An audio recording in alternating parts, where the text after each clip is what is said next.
Hola, buenos días a todos. Pues muchas gracias por conectarse y por estar en este conversatorio, que para nosotros es un gusto como Fundación Teletón por realizar actividades en pro de los derechos de las personas con discapacidad. Es un gusto para mí. Yo soy María José Orante, la gerente de comunicaciones de la Fundación. Pues presentarles también al moderador estrella que vamos a tener este día, que es Rafa García, que es activista social y también consultor de discapacidad. Rafa pues nos va a apoyar este día platicando un poquito acerca de la importancia de la continuidad de la educación y vamos nosotros a estar también haciendo un par de preguntas y tenemos un panel de especialistas también que nos están acompañando y vamos a tener un conversatorio muy bonito y muy interesante para todas aquellas personas que nos están viendo. Así que Rafa, que es graduado del programa de promoción de la participación social de personas con discapacidad por medio del deporte, realizado en Tokio, Japón en el 2009. Rafa también les cuento, tiene una especialización en inclusión laboral para personas con discapacidad.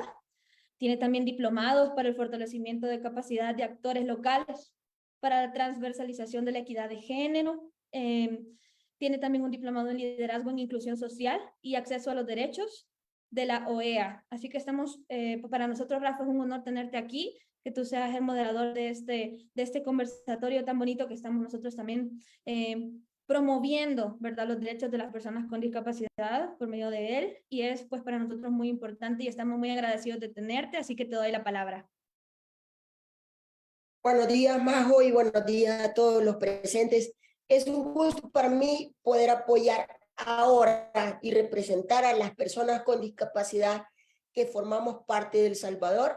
Encantado de poder estar aquí ahora presentando este conversatorio. Un saludo a todos y quiero presentarles a un gran panel que nos acompaña hoy de personas muy profesionales que nos quieren hablar ahora acerca de la inclusión escolar. Y la primera persona que quiero presentar es la licenciada Verónica Velázquez, coordinadora de programas de inclusión educativa de Teletón. También tenemos a Anabel Altamirano, licenciada en psicología. Ella nos va a contar acerca de cómo fue su proceso tanto escolar en primaria, bachillerato y la universidad también. Y por último, pero no menos importante, también tenemos a la licenciada Ana Yensi Chávez, coordinadora de programas de inclusión laboral en Teletón. Para mí es un gusto, como les repetía, estar acá. Y yo quiero destacar acerca de la importancia de que sigamos estudiando. Primeramente, poder incluirnos en la vida estudiantil. ¿Cuánta es la importancia de que una persona con discapacidad vaya a estudiar? Ayer estuvimos en una gira de medios en la radio y yo mencionaba acerca de que si una persona no estudia, se le dificulta más encontrar un empleo. Pero cuando le agregamos nosotros la condición de discapacidad, la condición de barreras, en 2006 la ONU definió la discapacidad como la interacción de las personas con deficiencias visuales, auditivas, intelectuales, mentales y físicas versus las barreras del entorno. Y todas esas barreras del entorno que a nosotros nos acompañan en un país en vías de desarrollo como El Salvador, vehículos mal estacionados en aceras, un transporte colectivo que todavía no es accesible para las personas con discapacidades sensoriales y físicas, pero también aquellas barreras que están en la actitud, como las personas que todavía no comprenden que nosotros somos iguales totalmente a alguien sin discapacidad. Cuando nosotros no estudiamos y pasamos a buscar un empleo con todas estas barreras, se nos dificulta un montón poder encontrar un empleo en igualdad de oportunidades, un empleo donde nos sintamos satisfechos también y que podamos generar ganancias para mantener a nuestra familia y poder ser plenos. Esa es la importancia de estudiar, pero también hay personas que no solo nacen con discapacidad, hay personas que la adquieren en su línea de vida. Y por eso este conversatorio se llama Sigamos Estudiando, porque hay personas que desertan de la educación. Aquella persona que nos dice, su hijo no lo traiga porque fíjese que a él se le dificulta. No escuchemos esas opiniones externas. Escuchemos a nosotros mismos y veamos por el bien de nuestros hijos, por el bien de nuestro familiar, de nuestros hermanos, y llevémoslo no solo a un colegio. Yo en lo personal, perdón que hable de mí, estuve en alrededor de 8 colegios porque me negaban la matrícula. Y esto es así para muchos salvadoreños, así que sigamos estudiando y ahora entramos en materia. Y la primera persona que nos va a hablar ahora es la licenciada Verónica Velázquez, como yo lo decía al principio, es coordinadora de programas de inclusión educativa en Teletón y los dejo con ella. Muchas gracias, licenciada.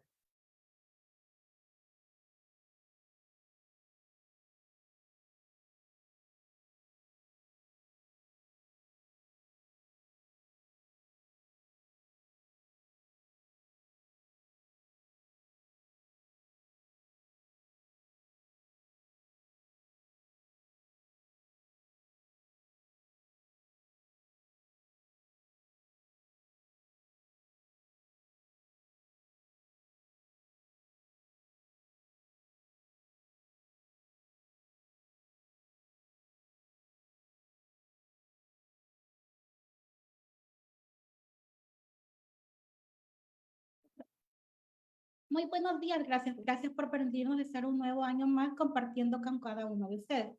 Para Teletón es sumamente importante desarrollar temas que contribuyan al Salvador más inclusivo. Este año estamos conversando acerca de la temática inclusión educativa, cómo nosotros como usuarios podemos brindar ese servicio de la educación y poder contribuir al proceso de enseñanza y aprendizaje de cada una de las personas con o sin discapacidad. En nuestro país, una persona con discapacidad tiene muchas barreras. Nosotros tratemos como entes sociales, tratar de incluir a la persona con discapacidad en un centro de formación, el cual no solo dirigirse de manera formal, sino también informal. Para eso, como padres de familia, tenemos que ser el pilar de nuestros hijos y como mencionaba Rafa, pues brindar la oportunidad y accesibilidad de un centro escolar. No nos demos por vencidos como padres de familia porque muchas veces nos comentan que nuestro hijo o una persona con discapacidad no va a poder tener acceso a la educación ya que no va a aprender. Nosotros tenemos que seguir luchando para que los derechos que se emplean sean pues para la persona con discapacidad se cumplan y no se lo quede en una ley. En la ley Crecer con Cariño nos menciona que toda persona con o sin discapacidad va a tener las mismas oportunidades para acceder a un centro escolar.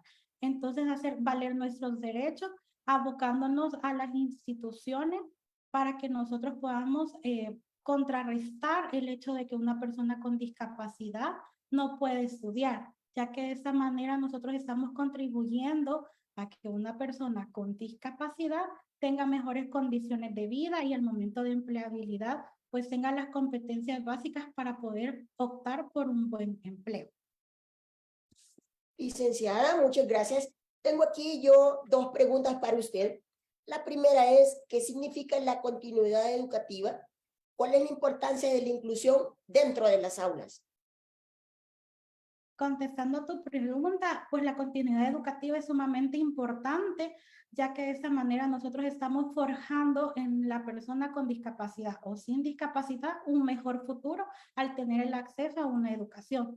Sabemos que la educación es la base fundamental para nuestro profesionalismo, para que la persona se desarrolle tanto emocional, económicamente y socialmente y sea una persona productiva que no se sienta con las barreras que el mismo entorno ponga, que si no se sienta realizada, que es la finalidad de la persona, ¿verdad? Sentirse motivada a seguir adelante sin pensar en las barreras que la sociedad le impone. Entonces nosotros tenemos que botar esas barreras o derribar esas barreras como padres de familia y como usuarios seguir adelante con nuestro proceso educativo a partir de cualquier comentario negativo que nos hagan. Nosotros siempre seguir luchando por continuar pues nuestro proceso educativo, ¿verdad?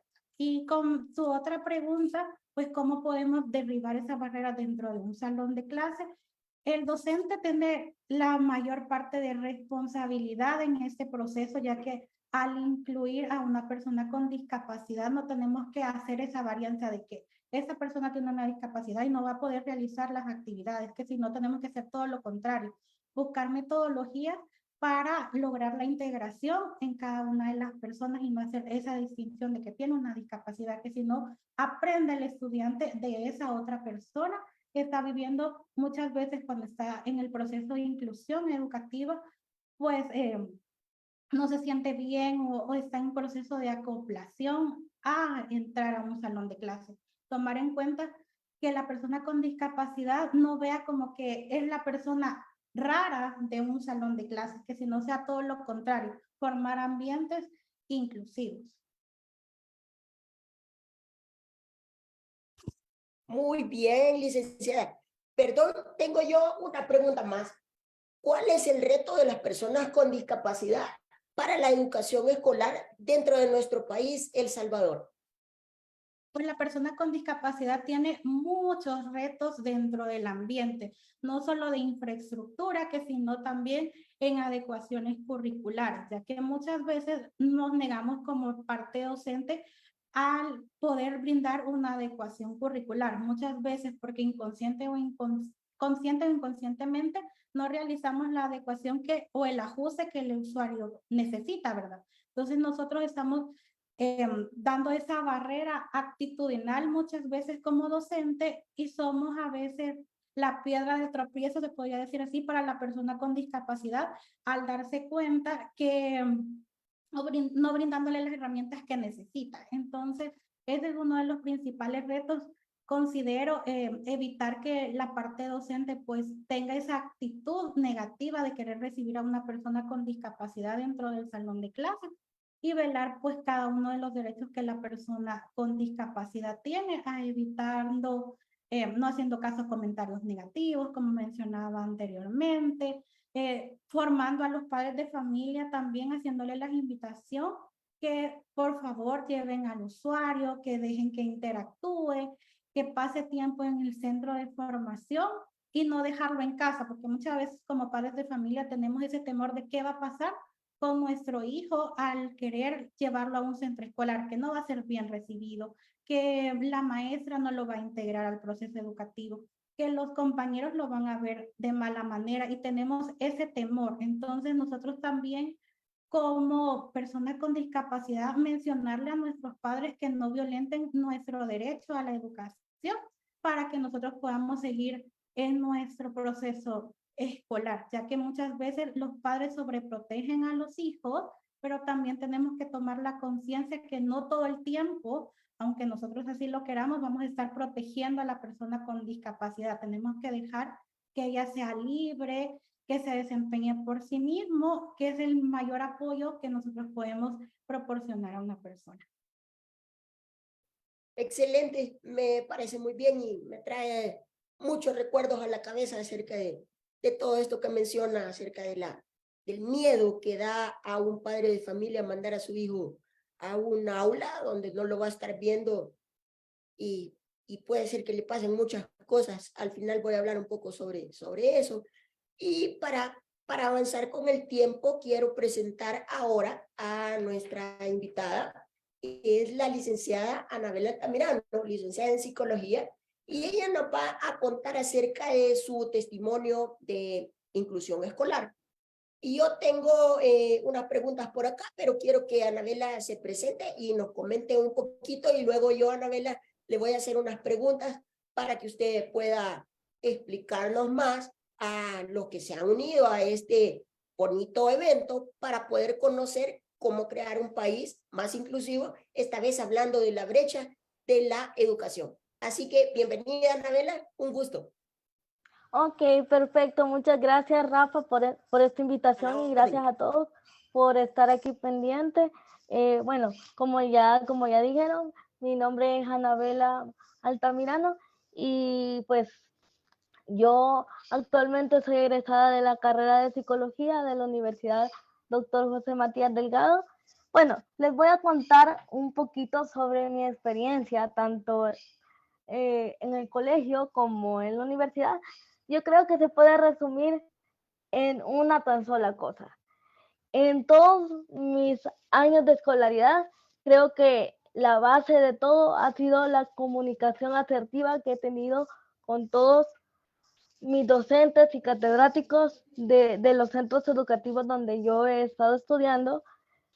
Creo que yo siempre, no solo yo, sino que también mi familia, hemos sabido como que decirles, serles sincero a las personas de qué es lo que yo necesito, que los apoyos, digamos, por ejemplo, si yo necesito un poquito más de tiempo para realizar algunas actividades, digamos en el aspecto de educación física, de la materia de educación física.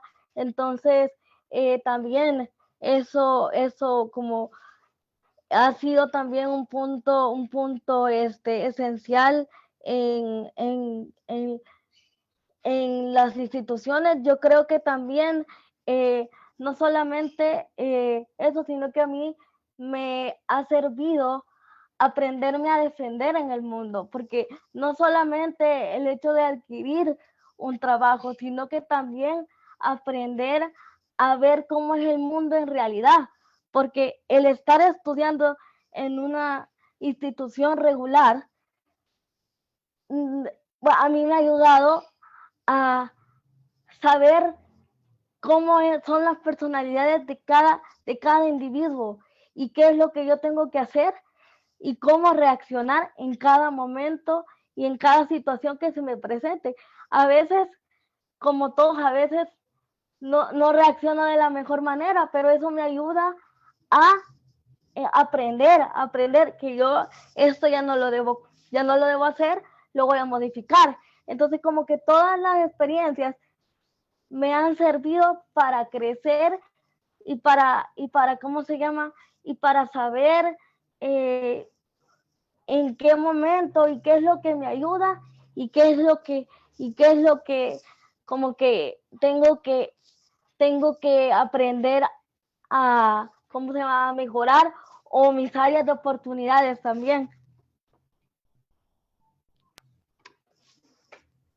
Excelente, Anabela.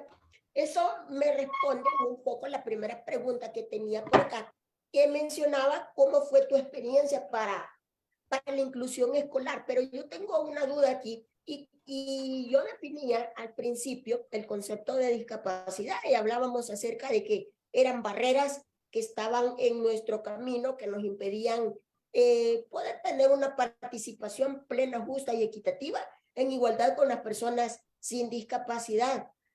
Partiendo de esto, quisiera yo que nos compartiera con nosotros cuáles son las principales barreras que tuviste para llegar hasta aquí, hasta este punto, desde el momento que estudiaste en parvularia hasta tu último día de clases en la universidad. Y no dudo que vas a continuar, primero Dios, por una maestría o algo más. ¿Cuáles son esas barreras que te encontrás para poder estar en igualdad de oportunidades dentro de la inclusión escolar? Ok, perfecto. Contestando tu pregunta, creo que la principal barrera que me pude encontrar es el tiempo de realización de las actividades. Digamos, por ejemplo, yo miraba que mis compañeros de clase hacían una tarea en 1 hora, en 45 minutos, y ya la tarde les quedaba libre. Entonces yo una tarea, una actividad, algún trabajo, me costaba toda la tarde. O sea, y me quitaba como tiempo, por ejemplo, de hacer otras cosas, de participar en hobbies o hacer otras actividades extracurriculares. O sea, creo que esa fue la principal barrera que yo pude encontrar.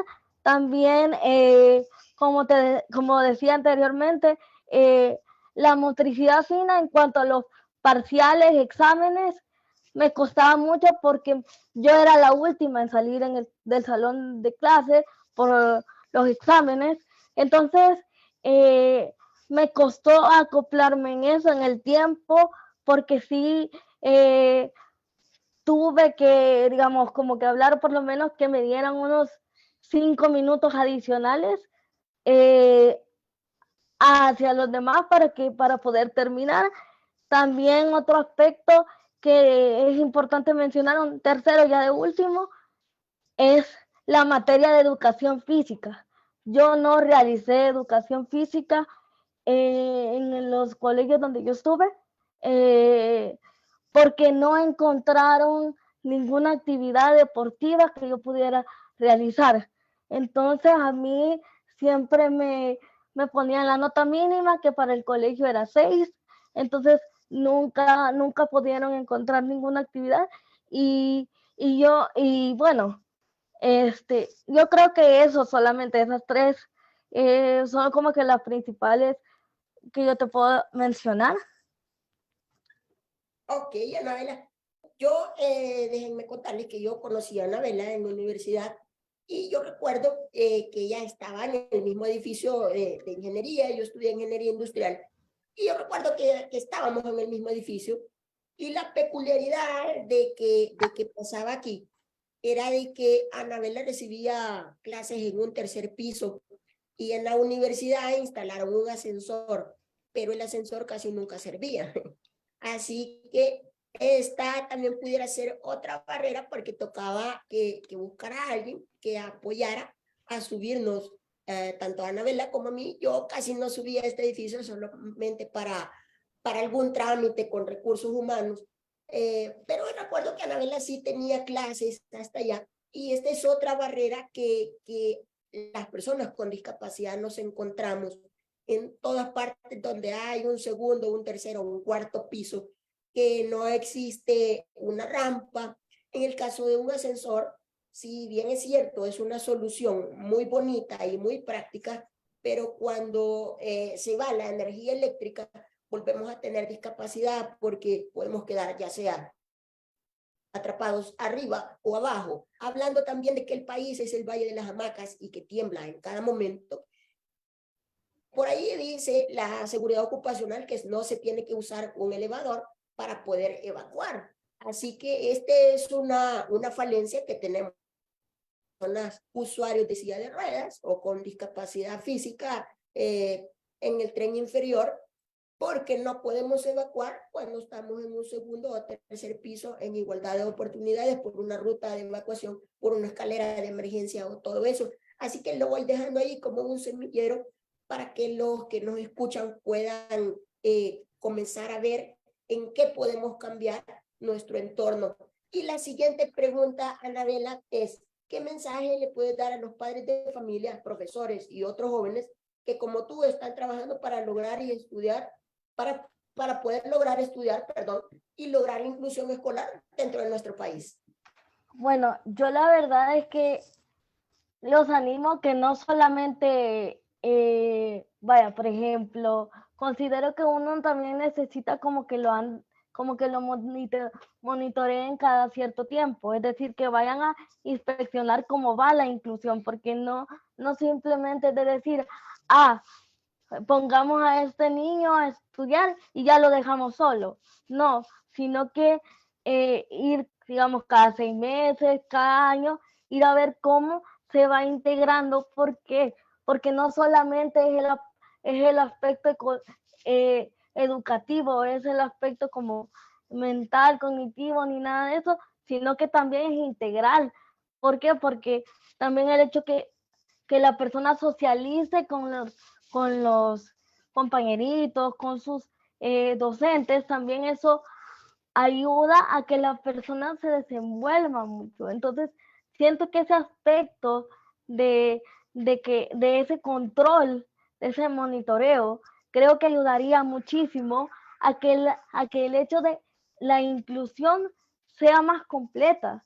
¿Por qué? Porque creo yo que eso ayudaría muchísimo a que las personas, como lo estábamos hablando anteriormente, que las personas ya no se sientan como el bicho raro del colegio, sino que ya se sientan como una persona común, que lo somos, ¿verdad? Entonces creo que en ese aspecto sí, creo que eso es lo único que te puedo decir en ese aspecto, que sería muy bonito hacer énfasis en eso. Ok, Anabela, muy bien. Y vamos a la tercera y última pregunta.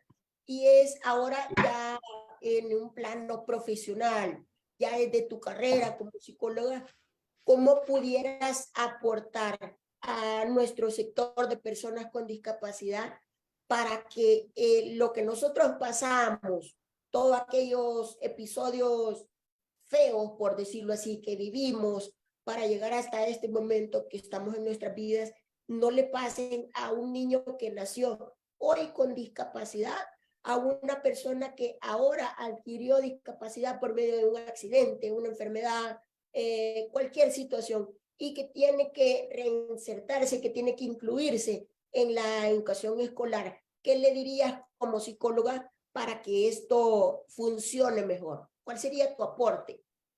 Bueno, yo como psicóloga le diría a este tipo de personas que, primero que nada, el hecho de aventarse a una nueva experiencia, creo que le ayudaría.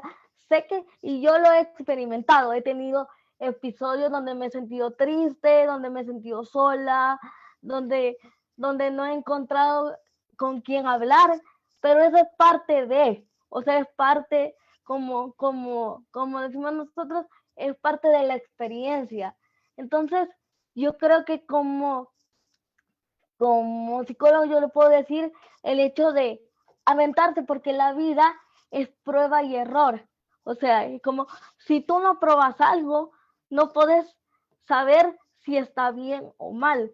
O sea, entonces creo yo que como psicólogo yo puedo decirles eso, de que experimenten. Yo sé que es difícil estar en un ambiente regular donde uno no está acostumbrado y donde uno se siente extraño, pero siempre uno va, yo digo esto, siempre uno encuentra ángeles en su camino que lo ayuden, puede ser una persona, pero por esa persona uno logra salir adelante y eso es lo que yo les quiero dejar. O sea, eso básicamente, que experimenten nuevas cosas. Excelente, Anabela, muchas gracias. Ha sido un gusto poderte ver de nuevo y poder platicar. Muchas gracias por apoyarnos. Y ahora quiero dar paso a nuestra siguiente persona, nuestro siguiente profesional que nos va a apoyar, nuestra siguiente panelista. Se me estaba yendo la palabra. Y es la licenciada Ana Yensi Chávez, coordinadora de programas de inclusión laboral para Teletón. Así que bienvenida, licenciada. Muchas gracias, Rafa. Un A la gusto orden. para mí que me hayan invitado a participar de esto, pues prácticamente lo que a mí me corresponde ya es como la culminación de este proceso educativo, ¿verdad? El objetivo final. Y sí, solo me gustaría iniciar pues haciendo referencia a la Ley Especial de Inclusión de las Personas con Discapacidad, donde dicta en el artículo 62 y es de hacer énfasis en que imagínense que tenemos que tener algo aparte, una ley aparte donde hable acerca de la inclusión y el derecho al trabajo y al empleo, como si no fuese un derecho para todas las personas en igualdad. Pero siempre hay que hacer ese énfasis. ¿Por qué? Porque hay diferentes barreras, como lo han venido hablando todos, y es que justamente en este artículo habla de que las entidades del Estado deberán velar porque haya un derecho al empleo y un acceso al trabajo en igualdad de condiciones con el resto de las personas. Habla también en un entorno inclusivo. Habla también que sea accesible, lo que anteriormente hablábamos, libre de discriminación y por ende en condiciones de dignidad para la persona con discapacidad. Entonces, creo que hoy vamos a estar hablando un poquito más acerca de esto. No sé, Rafa, por ahí escuché que nos ibas a hacer algunas consultas. Claro que sí, yo tengo por acá también preguntas para usted.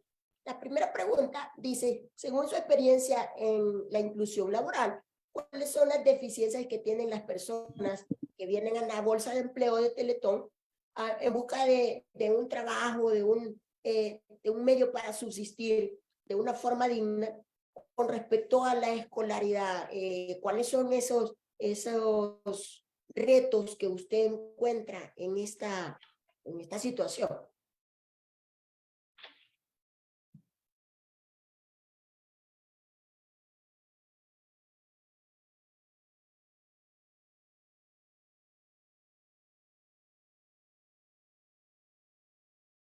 Hola.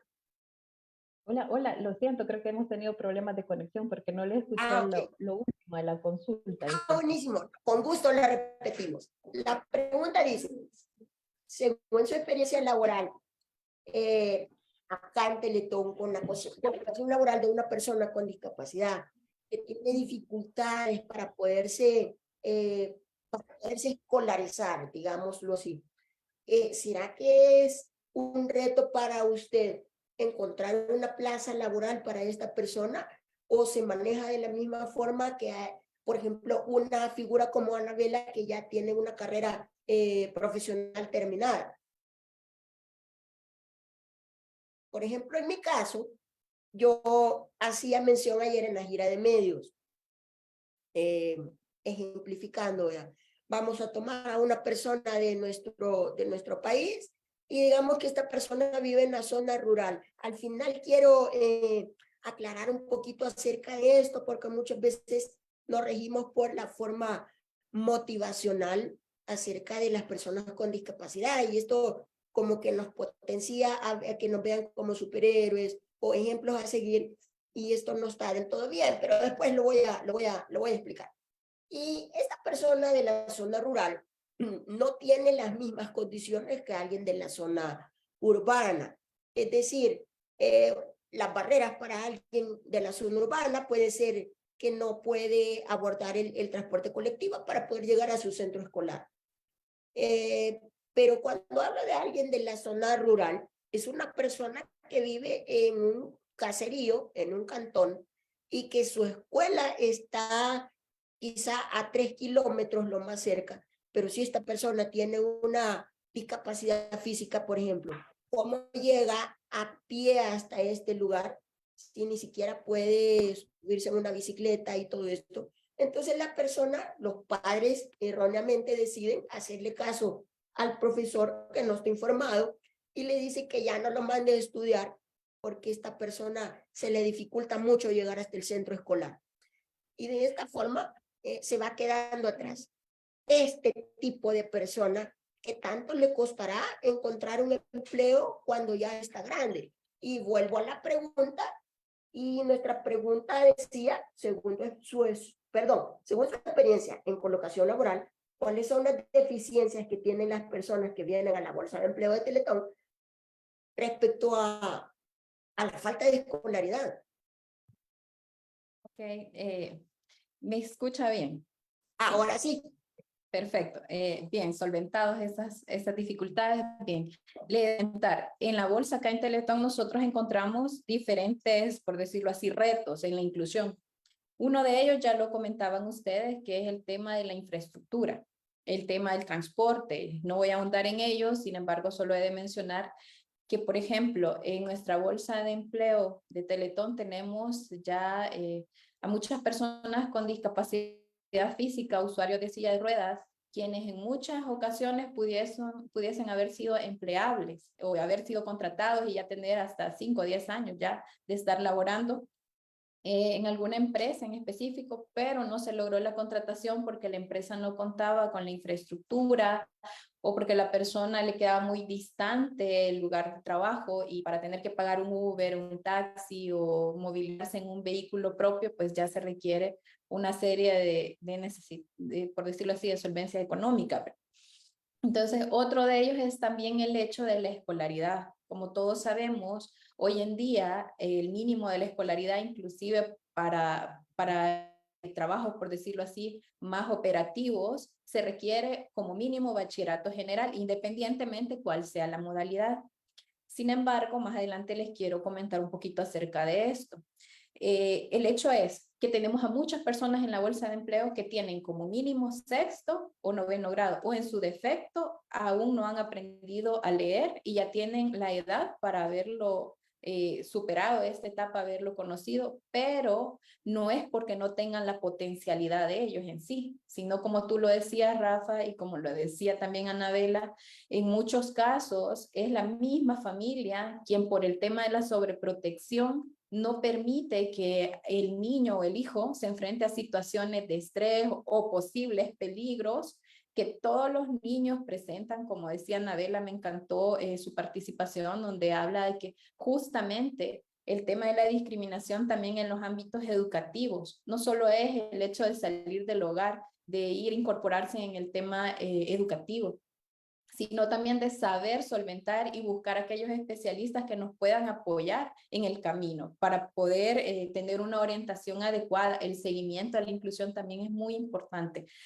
Pero bien, respondiendo a la pregunta, tenemos el nivel escolar mínimo Tenemos también el desarrollo de habilidades blandas, digámoslo precario o limitado, porque en sí las personas si adquieren o asisten a algún programa, una modalidad flexible, pierden el acceso a ese, por decirlo, a esa interrelación tú a tú con sus compañeros, esas situaciones en las cuales es el recreo y todos conversamos, a veces estamos dentro de la clase y te paso un papelito, entonces y resolvemos, y esa ansiedad y esa misma interrelación nos va preparando para la vida adulta en el trabajo.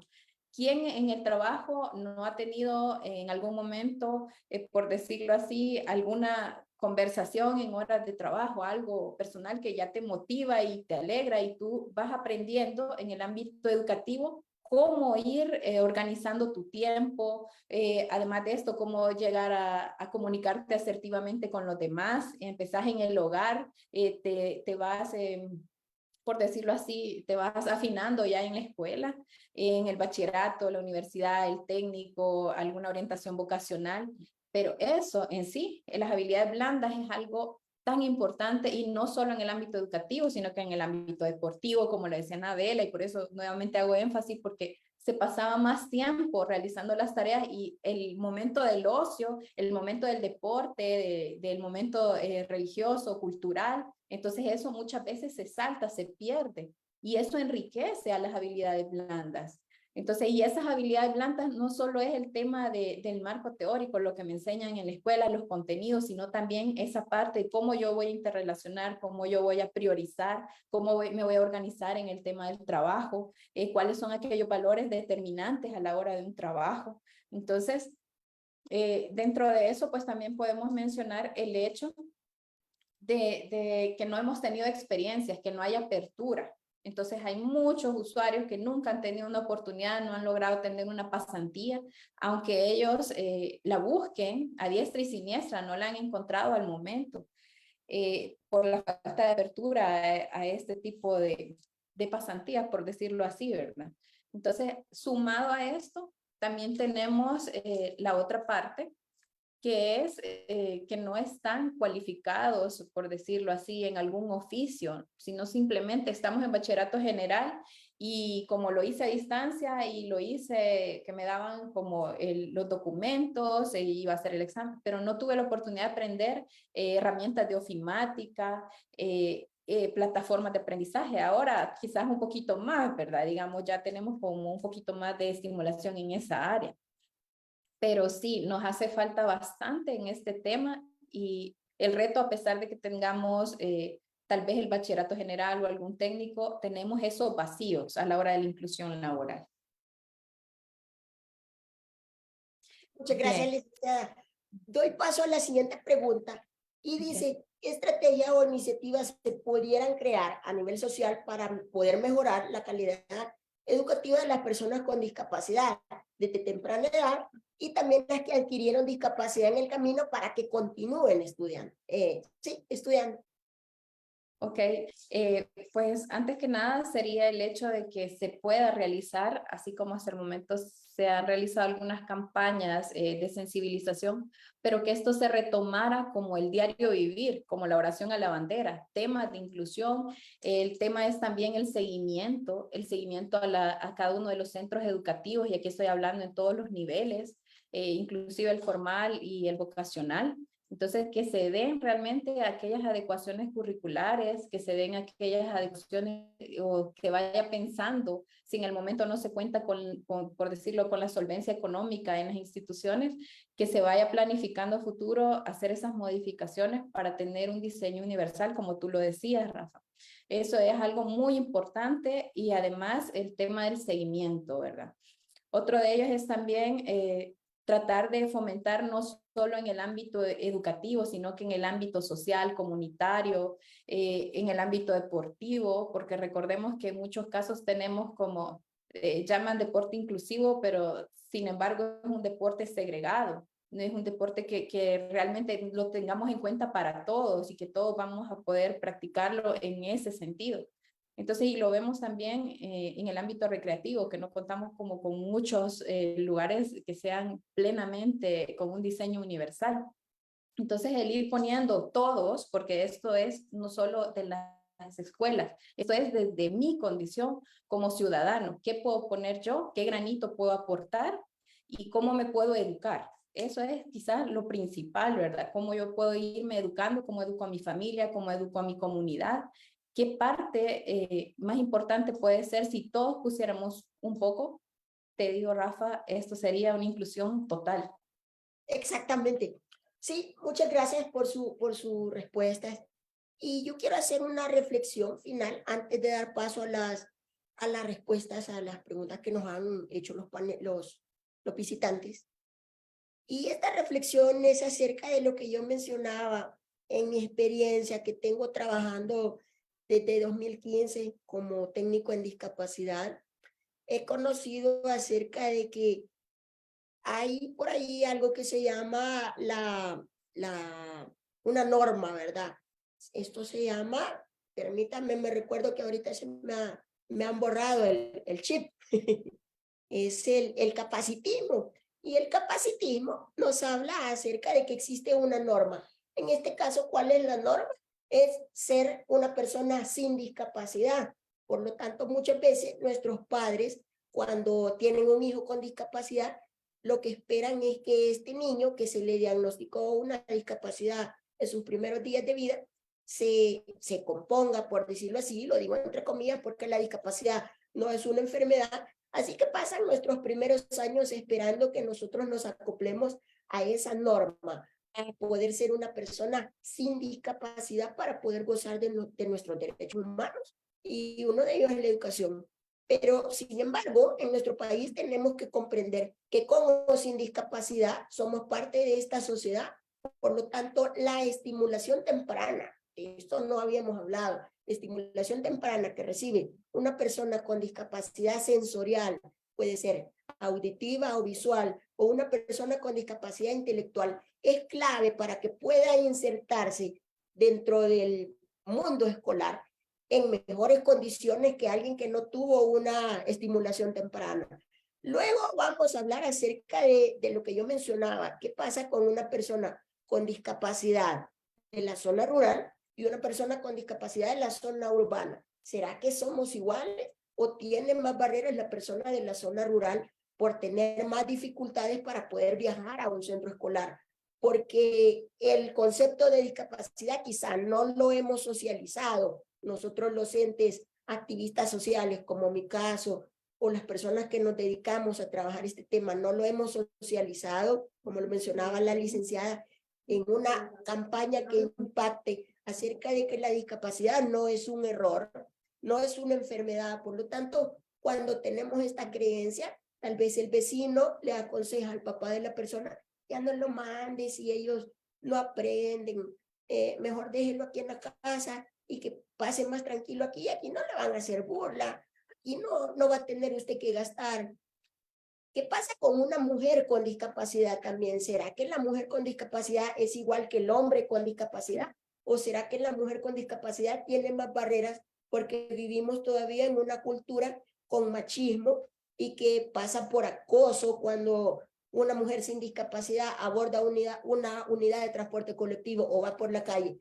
Pero si nosotros le ponemos el componente de discapacidad, entonces tiene una doble vulneración. ¿Qué pasa con alguien de las etnias también? Y todo eso. Entonces podemos hacer una interseccionalidad de la discapacidad y encontrar que hay personas que tienen una doble o hasta una triple vulneración y en estos casos tenemos que reforzarlo más para poder llegar hacia una inclusión plena. Si algún padre de familia me mira hoy, nos escucha, nos observa y alguna de nuestras palabras le ha impactado, yo quisiera que se acercara a nosotros para poderle brindar más apoyo acerca de la escolaridad de su hijo. En mi caso, yo nací con discapacidad debido al terremoto del 86. Cuando yo nací, mi mamá todavía estaba embarazada. Yo soy de diciembre y el terremoto, perdón, fue en octubre. 2 meses con 4 días más tarde yo nací. Y el estrés que sufrió mi mamá en el terremoto me había inflamado a mí un riñón, por lo tanto me desvió la columna y los doctores me diagnosticaron con escoliosis lumbar. En palabras coloquiales, es una desviación de columna. Y crecí en los 90s, donde no existía Google para poder consultar acerca de una ley de inclusión. No existía la ley de inclusión. No existían las alcaldías que abordaran el tema de la inclusión. Y todavía estábamos muy atrás para poder buscar, para que mis papás tocaran una puerta y poder buscar información acerca de cómo incluirme a mí. Pero gracias a Dios mis papás me incluyeron. Nunca se dejaron guiar por esas voces externas que les decían que yo no podía estudiar, que yo no iba a poder hacer las cosas. Ni siquiera tenía silla de ruedas cuando comencé a estudiar. Me mandaban en un pupitre, mi papá es carpintero y me fabricó una mesa y una silla para mí.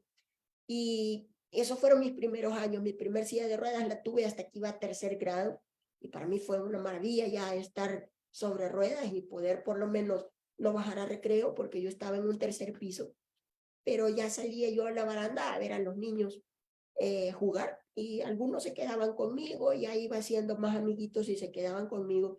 Pero ¿qué pasa cuando alguien, algún papá todavía no lo acepta?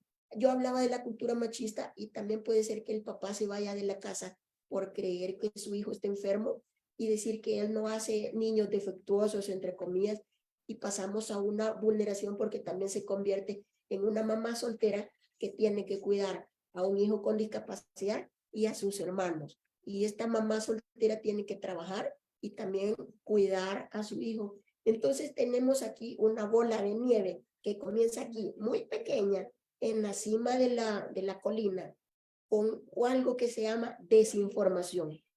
Desinformación acerca del concepto de discapacidad, desinformación acerca de la inclusión, y termina aquí al final de la colina muy grande en pobreza económica, desintegración familiar, muchas veces un suicidio, muchas veces también la condición de situación de calle.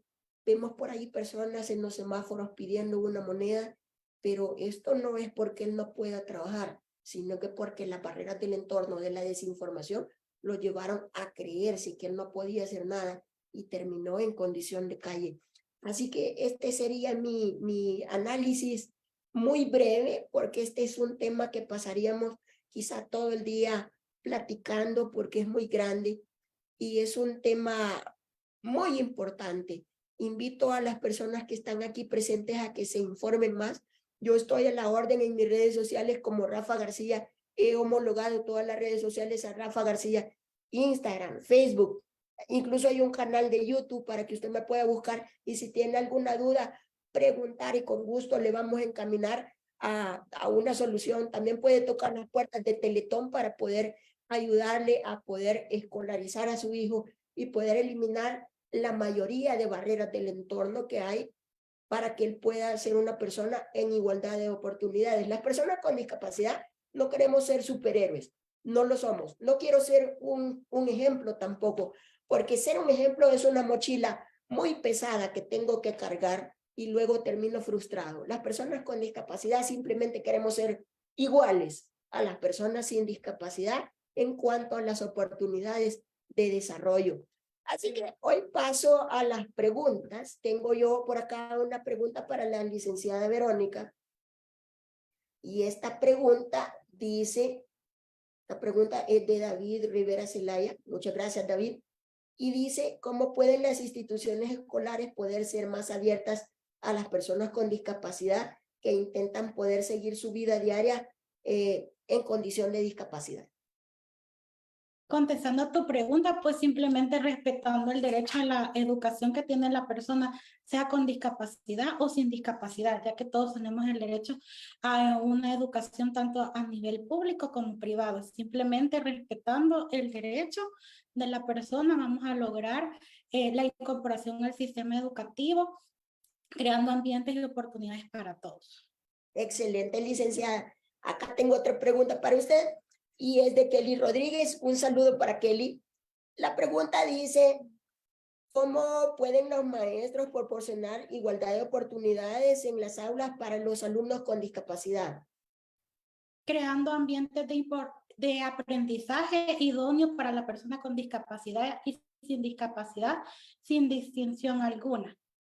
Ok, aquí yo quiero aclarar algo también. Y si bien es cierto, Ana, la licenciada Ana Jensen nos mencionaba acerca del diseño universal.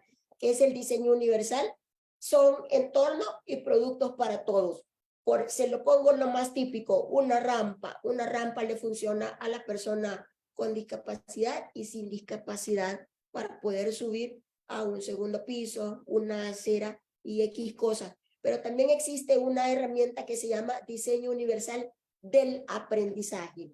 Y esto invito a los profesores a estudiarlo, a indagar más, porque son técnicas que están diseñadas para poder llevar el diseño universal en cualquier tema que se imparta dentro del aula para que todos lo puedan comprender y estar en esa igualdad de oportunidades que yo mencionaba, tanto una persona sin discapacidad como una persona con un síndrome de Down o con cualquier otra discapacidad intelectual o mental, o incluso discapacidades sensoriales, como un alumno con discapacidad visual o auditiva. Doy paso a la siguiente pregunta, y esta pregunta es de Catherine Villalta. Un saludo, Catherine. Y es para usted también, licenciada Verónica, hoy está muy solicitada. Dice, ¿se puede excluir a alguna persona del derecho a aprender por motivos económicos?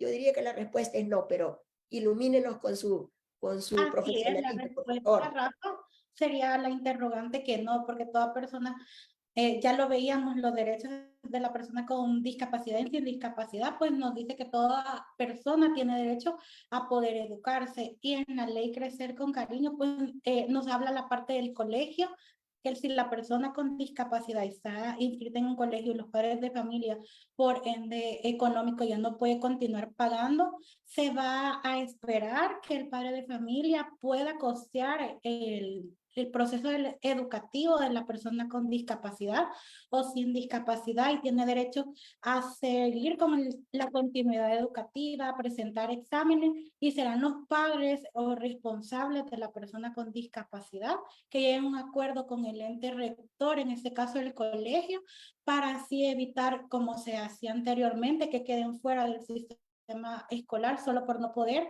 costear la educación. Entonces, no podrían quitar el derecho a la educación por cuestiones económicas.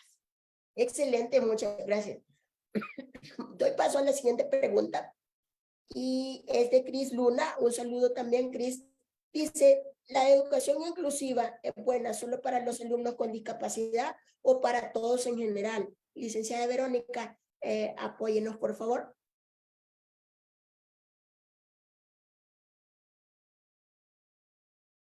Sería para todos, Rafa.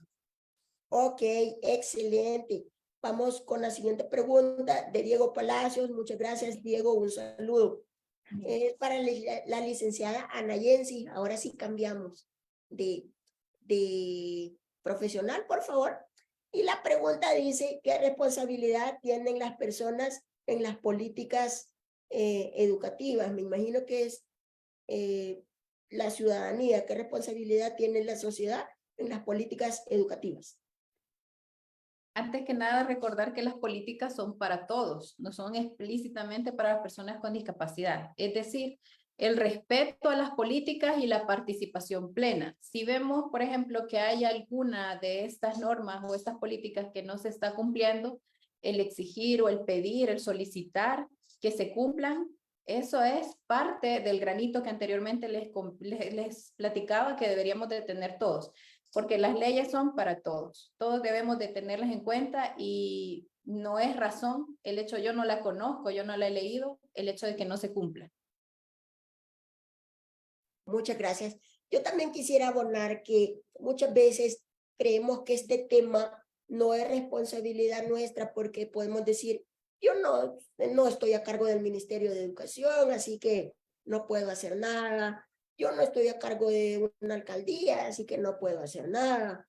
Sin embargo, nosotros podemos hacer agentes de cambio cuando vemos a un niño con discapacidad, platicar con sus padres de familia para indagar si se está vulnerando el derecho a la educación o si esta persona está siendo orientada a una educación. Por allí también hablábamos de algo muy importante acerca de cómo llegó a la escuela. Si bien es cierto, la escuela pudiera tornarse inclusiva, pero cómo llego desde la casa hasta allí, y usted nos puede ayudar de una gran manera, no parqueándose en la acera. Ese es un punto muy fuerte, porque muchas veces a los padres se les dificulta llevarnos a la escuela porque no poseen un vehículo y tienen que llevarnos con nuestra silla de ruedas, la andadera o los bastones.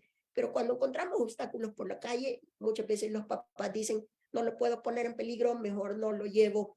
Y así es como la persona también se va vulnerando. Así que todos, la sociedad completa, estamos llamadas a hacer un cambio. ¿Queremos vivir en un mejor país? Pues hagamos cambios. Me emociono cuando juega la selecta y me pongo aquella camisa con nuestros colores, pues sintamos esa misma emoción por crear un mejor país para todos. Y voy por la siguiente pregunta, que es de Grecia Granada, y un saludo también a Grecia. Y dice, esta pregunta va dirigida a Anabela, así que Anabela, activémonos de nuevo. Dice, con base a tu experiencia, ¿cómo pueden contribuir las familias a la inclusión escolar de los niños y jóvenes con discapacidad? Yo, con mi experiencia personal, siento que la familia viene siendo un pilar importante, porque es la que te motiva a seguir adelante cuando tú te decaes. O sea, yo por mi experiencia les conté anteriormente que yo estuve un tiempo triste queriendo dejar de estudiar. Entonces, mi familia fue que en ese tiempo me ayudó a motivarme y a echarle ganas y a terminar y a sentirme como más emocionada por lo que estaba haciendo, encontrar algo por lo que yo quería seguir estudiando. Entonces, creo que básicamente es importante. ¿Por qué? Porque ella es la que te ayuda a emocionarte, a levantarte cuando te caes. Eso básicamente. Excelente, Anabela. Algo que agregar también es que el primer mundo de una persona con o sin discapacidad es la familia. Si nuestra familia no está informada acerca de que la discapacidad no es algo negativo, no es algo por qué avergonzarse, no es algo por qué esconder a su hijo, difícilmente nosotros vamos a poder agarrar una convención y darnos cuenta de que esto es así. Así que la familia tiene que informarse para poder orientar a esta personita nueva que está en nuestro núcleo familiar, un niño con discapacidad, y poderlo impulsar a que él es igual que un niño sin discapacidad, y por lo tanto poderle inyectar ese ánimo que dice Anabela para que pueda seguir, y aquello que dice en la milicia, la moral en alto, mantener siempre la moral en alto para todos aquellos retos. Todos tenemos un mal día, todos tenemos un día malo en la escuela o en el trabajo, pero podernos recuperar gracias a aquella resiliencia para el día siguiente y estar de nuevo preparados para poder ir a educarnos por nuestro bienestar, y en agradecimiento también para nuestra familia que hace mucho sacrificio para poder, quizá el triple de sacrificio para poder enviar a un hijo con discapacidad a la escuela. Vamos con la siguiente pregunta. Muchas gracias, Anabela. Vamos con la siguiente pregunta, y es para la licenciada Ana Jensi, y dice, ¿cómo mejorar el reconocimiento y el respeto que merece el profesional con alguna discapacidad?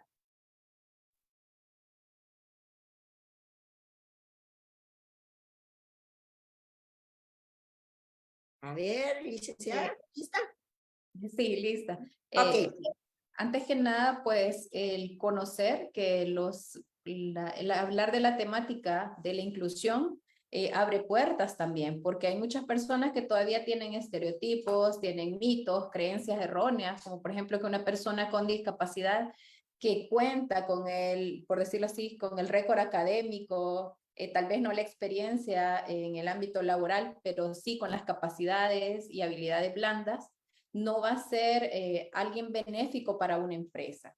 Entonces, el hecho de ir desmitificando esto, que muchas personas creen todavía a la fecha de que una persona con discapacidad va a enlentecer los procesos dentro de una empresa, es algo que debemos de ir derribando como esos estereotipos, y eso se puede hacer mediante las charlas o capacitaciones de sensibilización, también el brindar herramientas no solo de sensibilización, sino también al área de recursos humanos en la cual ellos puedan conocer cuál es, por decirlo así, desde el enfoque de la selección y reclutamiento de personal, cómo realizar entrevistas con enfoque de derecho, enfocadas a las capacidades de ese posible candidato, sea persona con discapacidad o sin discapacidad, estar preparados para no vulnerar los derechos de la persona con discapacidad. A la vez también no permitir el hecho, sino dar igual oportunidad de acceso a los empleos a las personas con discapacidad. Y eso es de tomar en cuenta desde el momento en que yo publico mi oferta laboral, que esta vaya en audio, que esta vaya con texto, que no solo sea imagen, porque así tenemos la inclusión para personas con discapacidad sensorial, personas con discapacidad auditiva, intelectual, que cada uno de esos textos que nosotros coloquemos en esa oferta de empleo sean con vocabulario sencillo, porque ahí podemos incluir personas, como decía anteriormente, con discapacidad sensorial auditiva, personas que tengan algún tipo de discapacidad intelectual o psicosocial. Entonces, ese es el tema, no el permitir, sino el respetar la oportunidad y la igualdad en condiciones. Entonces, y ya en el momento que ya se abre la puerta en alguna empresa, se abre también la cultura inclusiva, el enriquecimiento de la diversidad, no solo en la empresa, sino en cada uno de los hogares de esos colaboradores que están en cada una de esas empresas donde ingresa una persona con discapacidad, porque se rompen esas barreras, se rompen esos esquemas y llega cada quien a su casa y comenta, tengo un compañero que se llama así y que es bien productivo, que hace esto y que hace lo otro. Y te das cuenta que en muchos de los casos la persona con discapacidad te olvidaste de que tenía discapacidad, es una persona igual que tú, y así es como se va rompiendo esa barrera que hay, los que tienen discapacidad y los que no. No, en el empleo, en el estudio, tú te vas dando cuenta que todos somos iguales, que todos tenemos el derecho de tener una individualidad, de tener esas diferencias que nos hacen ser únicos e irrepetibles. Entonces, ese sería quizás como lo más importante, el hecho de poder conocer un poquito más acerca del tema de la discapacidad, cómo relacionarme, el tema del vocabulario, cuáles son esas adecuaciones. Eso sería prácticamente cómo poder brindar ese reconocimiento, derribando esos esquemas. Ok, licenciada, muchas gracias. Yo quisiera reforzar por ahí también que existe la Agenda 2030 y son los Objetivos de Desarrollo Sostenible. Son 17 y por ahí tenemos que uno de ellos es la reducción de las desigualdades. Si usted como empresario que nos mira quiere llegar a ser una mejor empresa con un valor agregado de calidad, pues contratemos personas con discapacidad, contratemos una parte también muy importante de sexo femenino, mujer, un grupo de etnia, seamos una empresa inclusiva que está reduciendo rumbo hacia la Agenda 2030 todas las desigualdades que existen en nuestro país por medio de la sostenibilidad, lejos de toda caridad. Así que vamos con la última pregunta y esta que acaba de terminar era de Jocelyn Marisol Díaz. Un saludo también para ella y gracias por su pregunta. La siguiente y la última con la que nos despedimos hoy es de Silvi Sánchez y dice, sería importante presentar alguna documentación de informes psicológicos que ayuden a comprender el diagnóstico del infante a los maestros a la hora de matricularse en una institución educativa. Creo que esta pregunta sería para la licenciada Verónica, ¿verdad? Así es, sí sería de suma importante poder contar con una documentación que dé pues prioridad a las necesidades que va a tener el estudiante para que a partir de ello la maestra empiece a conocer el diagnóstico del usuario, saber qué áreas va a poder trabajar y fortalecer en el estudiante. Entonces es sumamente importante contar como en esta ocasión sería la evaluación psicométrica para que la maestra sepa la edad de maduración con la edad cronológica y sepa las áreas que va a fortalecer en el usuario para poder contribuir de mejor manera el proceso de enseñanza-aprendizaje del niño. Ok, excelente. Bueno, y con esta pregunta quedamos por terminadas esta gran jornada. Este tema, como yo lo mencionaba, es de gran importancia y sería quizá un día entero para poder sacar todas las dudas, para podernos quedar sin ninguna pregunta que hacer, para poder analizar todas las aristas de este gran tema.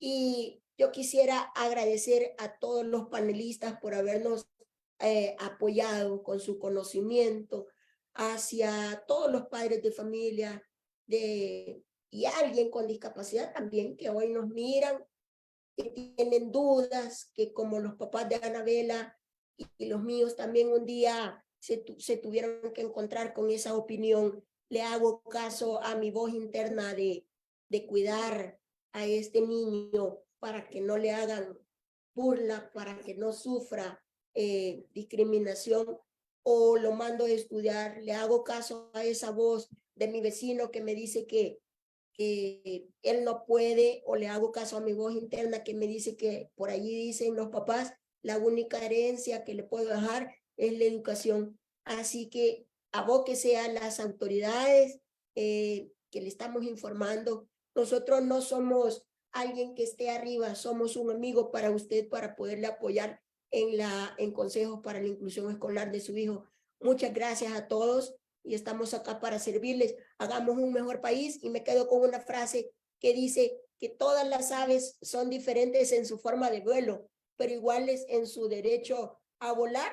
Todos tenemos los mismos derechos de la educación, tengamos una condición de discapacidad o no. Y también le hago la invitación para que pueda sintonizarnos por esta misma plataforma el jueves 2 a las 10 de la mañana con una conferencia magistral de Uruguay con la licenciada María Victoria Varela, y vamos a estar hablando de la evolución de la mirada sobre la discapacidad y la educación especial. Así que esto no se acaba aquí, sino que nos vemos Dios mediante el jueves 2 de febrero a las 10 de la mañana por la misma plataforma. Así que muchas gracias, bendiciones y feliz día.